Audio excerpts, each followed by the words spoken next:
سب سے بڑی بات یہ کہ جہاں ڈاکٹروں کی تحقیق میں اور وحی کی تحقیق میں اللہ کی باتوں میں اختلاف ہوگا تو ہم کس کی بات کو لیں گے؟ کیونکہ اللہ کی بات غلط نہیں ہو سکتی، اللہ کی بات غلط نہیں ہو سکتی۔ میں نے کزن میرج سے متعلق ایک بیان کیا تھا کہ کزن میرج کا رواج ڈالنا چاہیے کہ شریعت اس کی ترغیب دیتی ہے۔ وہ ترغیب کس طرح سے دیتی ہے ابھی تو میں اس پہ بیان نہیں کروں گا ورنہ موضوع چینج ہو جائے گا۔ تو اس پہ بعض لوگوں نے کہا کہ میڈیکل سائنس یہ کہتی ہے کہ کزن میرج میں معذور بچے پیدا ہوتے ہیں، ٹھیک ہے نا، یہ آج کل ایک مشہور کیا ہوا ہے۔ اور بعض لوگوں نے یہ بھی کہا کہ مفتی صاحب کی میڈیکل سائنس پہ ریسرچ نہیں ہے، اگر ان کی ریسرچ ہوتی تو یہ بات نہ کرتے۔ ایسا نہیں ہے، مجھے پتا ہے کہ ڈاکٹر یہ کہتے ہیں کہ کزن میں نکاح سے بچے معذور پیدا ہوتے، مجھے پتا ہے، پھر بھی میں کہتا ہوں کہ کزن میرج کو رواج بول لو یار دینا چاہیے۔ باقی ڈاکٹر ایسا کیوں کہتے ہیں تو کہنے دیں، ڈاکٹروں کہنے دیں، اس سے کیا ہوتا ہے؟ باقی ساری باتیں ڈاکٹروں کی مانتے ہیں آپ تو کہنے دیں ڈاکٹر، کچھ بھی نہیں ہوتا۔ چچا پھوپھی ذات، خالہ ذات، ماموں ذات، یہ ان بہنوں سے جو بہن ہے نہیں حقیقت میں لیکن مجازن بہن کہا جاتا ہے قریبی رشتے کی وجہ سے، ان میں نکاح کو رواج دینا چاہیے۔ اس میں بہت سارے فضائل ہیں اس کے۔ پہلی بات، قرآن مجید نے الگ سے پروٹوکول دیا ہے ان 4 رشتوں کو۔ جہاں اللہ نے نکاح کو حلال کیا نا، نبی کو کہا کہ ہم نے آپ کے لیے بہت سی عورتیں حلال کی ہیں، ان میں اللہ نے الگ سے ان 4 عورتوں کا ذکر کیا۔ وَبَنَاتِ عَمِّكَ، اے نبی آپ کے لیے آپ کی پھوپھی کی بیٹیاں بھی حلال، یعنی آپ کے چچا کی بیٹیاں بھی حلال۔ وَبَنَاتِ عَمَّاتِكَ، اور آپ کی پھوپھی کی بیٹیاں بھی حلال۔ وَبَنَاتِ خَالِكَ، اور آپ کے ماموں کی بیٹیاں بھی آپ کے لیے حلال۔ وَبَنَاتِ خَالَاتِكَ، اور آپ کی خالہ کی بیٹیاں بھی۔ تو ان کو الگ سے ہائی لائٹ کیا جا رہا ہے، کوئی تو حکمت ہوگی نا، یہی کہ بھئی یہ تو ہے ہی، ہمارے حضرت فرمایا کرتے تھے کہ یہ تو رشتے اللہ نے پیدا ہی شادی کے لیے کیے ہیں۔ جو رشتے اللہ نے پیدا ہی شادی کے لیے کیے ہوں، کیا ان کو اللہ لنگڑے لولے بچے پیدا کرنے کے لیے کرے گا؟ ہے بھئی؟ کیا ہو گیا؟ وہ اس لیے پیدا کرے گا تاکہ لنگڑے لولے بچے پیدا ہو؟ ایسا تھوڑی ہوگا۔ دوسرا مسئلہ یہ ہے کہ ان میں نکاح میں ایک اور فائدہ ہے، صلہ رحمی۔ رشتہ داری کیا ہوتی ہے؟ بولو نا مضبوط۔ اور رشتہ داری جوڑنا شریعت کا حکم ہے یا نہیں ہے؟ اتنی بڑی فضیلت، نماز روزے کی طرح فرض ہے رشتہ داری جوڑنا۔ اس سے رشتہ کیا ہو جاتا ہے؟ بہت مضبوط۔ نبی صلی اللہ علیہ وسلم رشتہ جوڑنے کا بڑا خیال کیا کرتے تھے، بہت خیال۔ تیسرا فائدہ اس میں یہ ہے کہ شریعت میں لڑکی کا جو نکاح ہے اس میں اس کا اہتمام کیا گیا ہے کہ غیر کفو میں نہ ہو۔ غیر کفو کا مطلب ہے کہ لڑکا لڑکی کے پیرلل یا اس سے برتر ہونا چاہیے، اس سے کمتر نہیں ہونا چاہیے، خاندانی لحاظ سے خاص طور پہ۔ بھائی جس خاندان سے لڑکی کا تعلق ہے، لڑکا ویسے ہی خاندان سے بلونگ کرتا ہو، کرتا تو اردو میں ہی ہوگا لیکن آج کل انگلش میں کیا کرتا ہو، وہ بلونگ کرتا ہو۔ کس خاندان سے؟ ایسے خاندان سے جو لڑکی کے برابر ہو یا اس سے افضل ہو، اس سے نیچے نہ ہو۔ اسلام میں ذات پات کا فرق نہیں ہے لیکن نکاح کے لیے اس کا خیال کیا گیا ہے کہ لڑکی اونچے خاندان سے کسی کمتر لوگوں میں نہیں جانی چاہیے، ورنہ کس کا نقصان ہے؟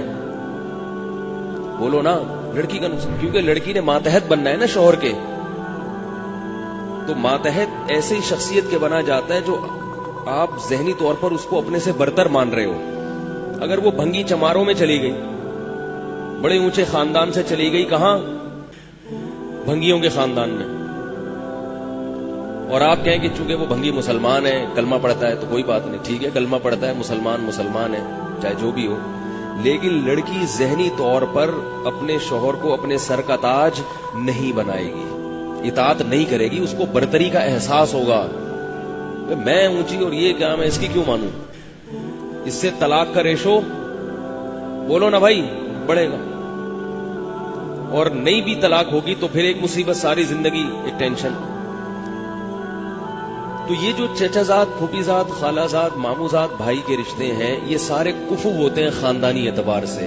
ان میں کوئی بھی خاندانی اعتبار سے غیر کفو بولو نا بھائی نہیں. تو شریعت میں جو کفو کی تلاش ہے وہ کیا ہو جاتی ہے؟ آسان. بھئی یہ تو اپنے ہی خاندان کا ہے, تو خاندان کی تو اب بات ایک پوائنٹ تو کم ہو گیا نا. جو بھائی کتنے نمبر لگائے جاتے ہیں نا, کیا کیا دیکھا جاتا ہے, تو ایک نمبر تو شریعت نے حل کر دیا نا کزن میرج کے ذریعے. اب اس کی تو تحقیق کی ضرورت ہی نہیں ہے. خاندان میں خاندان تو یہ ہے نا, جو تم ہو وہی ہے. کیا خیال ہے؟ اور پانچواں فائدہ, 4 فائدے میں ہیں, میں 3 بتائے ہیں, 3 بتائیں. آپ لوگ تو نمبر تو یاد کر لیں کم از کم.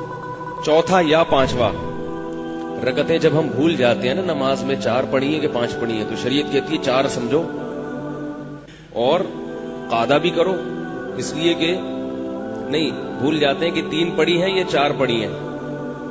تو شریعت کا مسئلہ یہ ہے کہ جب نماز میں آپ بھول جائیں کہ 3 پڑھی ہیں کہ 4 پڑھی ہیں, تو آپ اس کو فرض کریں گے 3, لیکن تیسری رکعت کے بعد قاعدہ بھی کریں گے, کیونکہ ہو سکتا ہے کہ یہ کون سی ہو, چوتھی ہو. اور پھر ایک اور رکعت کے لیے کھڑے ہو جائیں گے جو یا تو چوتھی ہے یا 5ویں ہے. کھڑے اس لیے ہوں گے کہ اگر وہ 3 ہوئی تھی تو پھر چوتھی ہو جائے, اور اگر 4 ہوئی تو 5ویں کیا ہو جائے گی, گریوی. اب نماز میں گریوی لگانا جائز نہیں ہے, تو اس کا شریعت نے حل یہ رکھا کہ آپ 5ویں کے لیے کھڑے ہوں اور آخر میں سجدہ سہو کر لیں. کیا خیال ہے بھائی؟ تو اگر وہ 4 تھی تو پوری 4 ہو گئی, اور اگر 5 تھی تو گریوی جو آپ نے اضافی لگائی اس کی پینلٹی کس سے ہو گئی, سجدہ سہو سے ہو. اسی کو حدیث میں کہا تھا فَلْيَبْنِ عَلَى الْأَقَلِّ. حدیث میں آتا ہے کہ جس کو نماز میں شک ہوا نا 3 پڑھی ہیں کہ 4 پڑھی ہیں, تو وہ عقل سمجھے, کم سمجھے اور اس پر بنا کرے آگے. تو ہم نے کتنے نمبر لگائے ہیں, 3 ہے یا 4, تو ہم 3 پہ سجدہ سہو کر لیں گے آخر میں. ٹھیک ہے. چوتھا نمبر کیا ہے کہ جو چچا زاد, پھوپھی زاد, خالہ زاد, مامو زاد رشتے ہوتے ہیں ان کو بچپن سے دیکھا بھالا ہوتا ہے, جوا نہیں کھیل رہا ہوتا انسان. آج کل جو نکاح ہو رہے ہیں نا وہ جوئے ہیں, جوئے. اچھا نکل گیا تو نکل گیا, نہیں نکلا تو پتہ ہی نہیں کیا نکلتا ہے پھر وہ, کیونکہ کسی غیر کے بارے میں پورے طور پر تحقیق کرنا ممکن نہیں ہے. بعض لوگ میرے پاس بھیج دیتے ہیں کسی کو, والدین نا میرے پاس بھیج دیتے ہیں کہ اس نے ہماری بیٹی کے لیے رشتہ بھیجا, مفتی صاحب ذرا اس کو دیکھیں کیا ہے. تو وہ نہا دھو کے شیمپو لگا کے بڑے تمیز سے آتا ہے میرے پاس. ٹھیک ہے, نہا دھو کے شیمپو ویمپو لگا کے خوشبو میں اوڑا, ایسا لگتا ہے کہ میرا دل چاہ رہا ہوتا ہے کہ میں اس سے بیعت ہو جاؤں. اب کیا پتا کہ یہ حقیقت میں ایسا ہے یا نہیں ہے بھائی, کو پتا چلا سکتا ہے. آپ کہہ سکتے ہیں اس کے آفس سے پتا کرو, آفس فون کر کے پوچھا ہاں بھائی صحیح ہے, تو ہو سکتا ہے باس کے سامنے صحیح ہو, وہاں تو ڈنڈا ہے نا باس کا, جہاں ڈنڈا ہوتا ہے وہاں تو سب صحیح ہوتے ہیں بھائی. تو گھریلو زندگی کیسی ہے اس کا پتا چلانا بہت مشکل. چچا زاد, پھوپھی زاد, خالہ زاد, مامو زاد کا بچپن سے پتا ہوتا ہے کہ کون بچپن میں بنٹے کھیلتا تھا, کون لٹو کھیلتا تھا, کون چڈی پہن کے تالاب میں مینڈکوں کے ساتھ نہاتا تھا,